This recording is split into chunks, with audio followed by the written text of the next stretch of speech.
हो हो, मला माहितीये ही डिश तुमच्या मनाच्या अगदी जवळची आहे.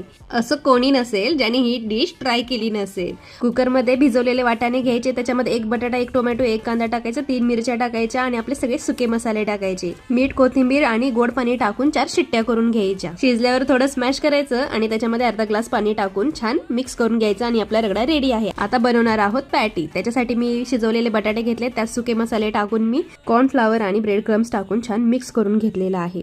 मिक्स झाल्यावर आता त्याला पॅटीचा आकार देऊ आणि छान तव्यामध्ये तेल टाकून गोल्डन क्रिस्पी होईपर्यंत भाजून घेऊ. मीडियम गॅसवरती आपल्याला सर्व टिक्क्या छान गोल्डन क्रिस्पी करून घ्यायच्या आहेत, जेणेकरून छान टेस्ट येईल. चला बरं, आता उशीर नका करू, खायला घेऊया.